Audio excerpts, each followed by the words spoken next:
Hi Virgo, it's Sloan Rhodes here with your spiritual guidance for the week of April 1st, 2020. I hope all of you are doing well. Let's go ahead and get started, Virgo. This is spiritual guidance for Virgo, Sun, Moon, and Rising, month of April 2020. Today I'm drawing from the Archangel Raphael Healing Deck by Doreen Virtue. It seemed appropriate for the times that we are living in. One card from the Numerology deck by Michelle Buchanan, and then I'll be drawing one card from the After Tarot as well, just to get a glimpse of what we can expect for Virgos towards the end of April. All right, let's go ahead and get started, Virgo.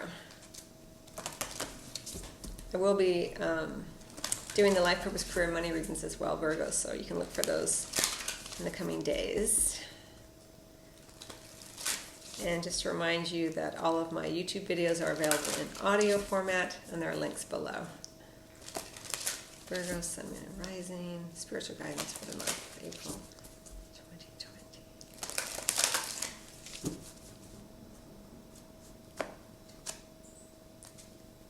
Relationship. Dear Archangel Raphael, thank you for healing and guiding all of my relationships upon the path of love. Really beautiful. It's under the deck for you. Unconditional joy. How lovely. Thank you for helping me appreciate everything that makes me happy right now. And look at all those beautiful animals. It may be that you, throughout this time period, are really surrounded by your animals. I mean, we're all home, right, for the most part. And if we have pets, they're certainly enjoying all of the additional attention here. So that may be something that you've been focusing in on or enjoying, or they've been enjoying. Really beautiful. And then we have the relationship card as the primary card here for you. So, it is a focus for you. And Virgos are known to be very hard workers, often giving to others. But here, during this particular time frame, Virgo, there may be a very special relationship, or just relationships in general, I suppose. But for some of you, and there may be, in particular, a love relationship possibly, or a relationship with a sibling, or even a close friend. It could be anything, really. But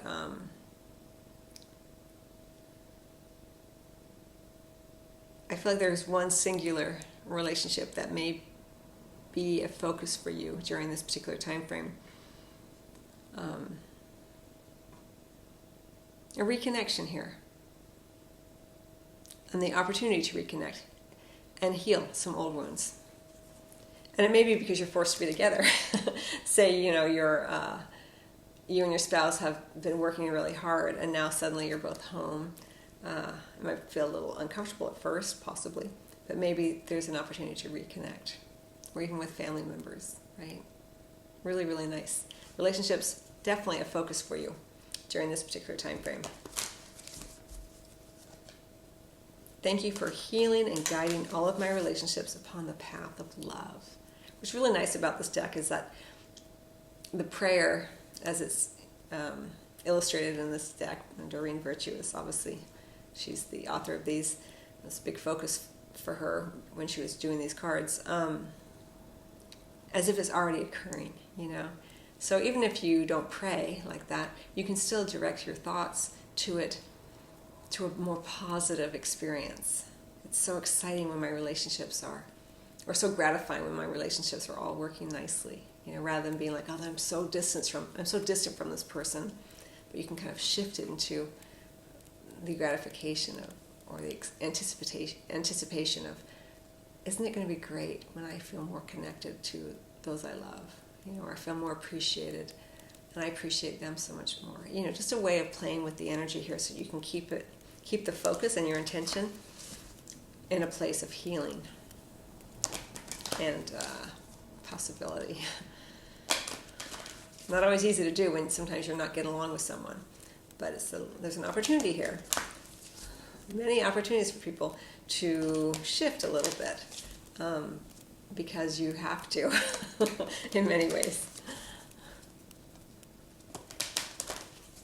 Let's see what the numerology cards say.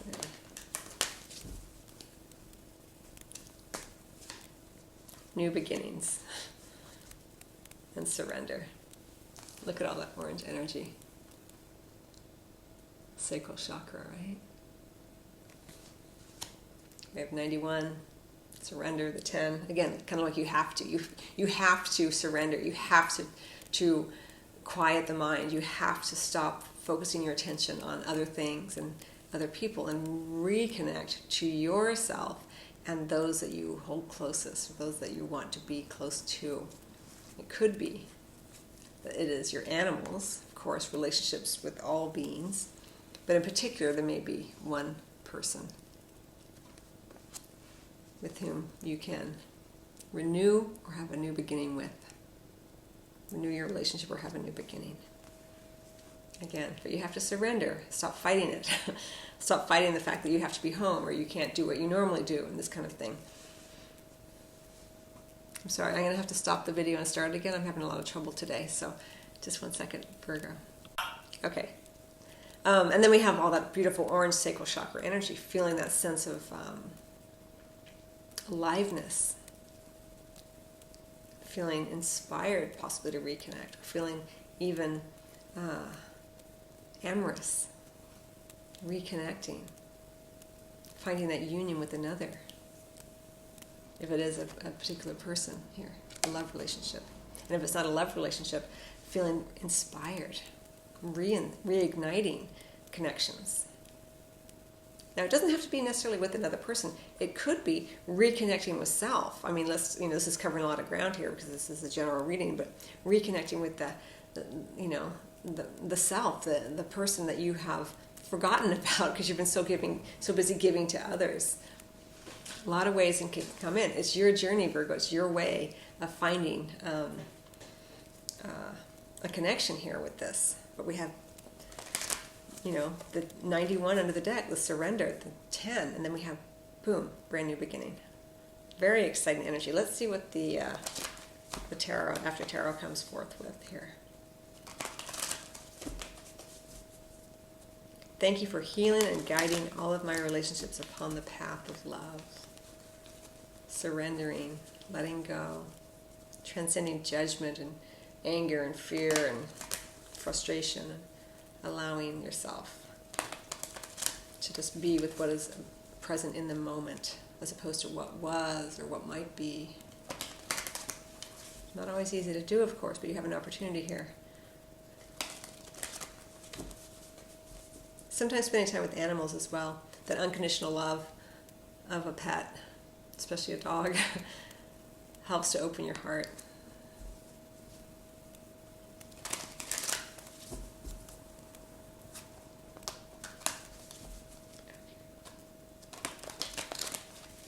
What can Virgo expect?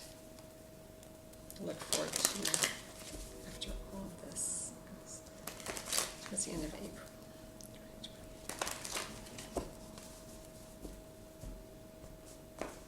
Okay, here we go. 10. The happy family. I mean, it doesn't get much better than that card. Again, number 10, the conclusion here, the fullness.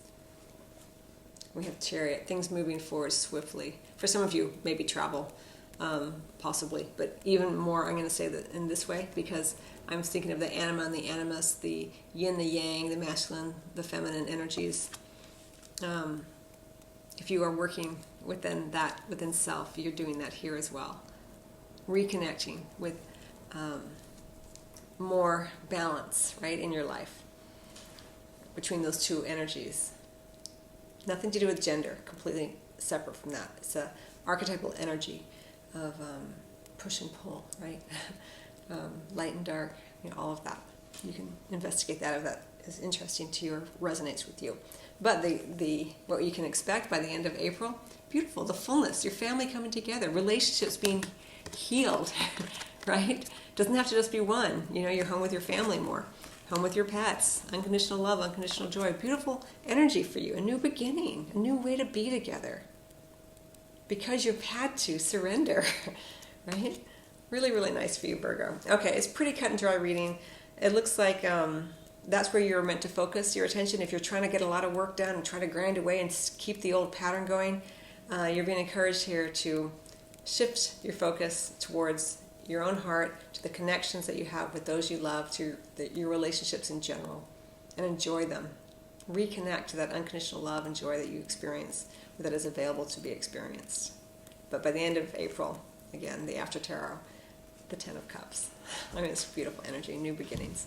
All right, I wish you much love, Virgo, and I will see you next time.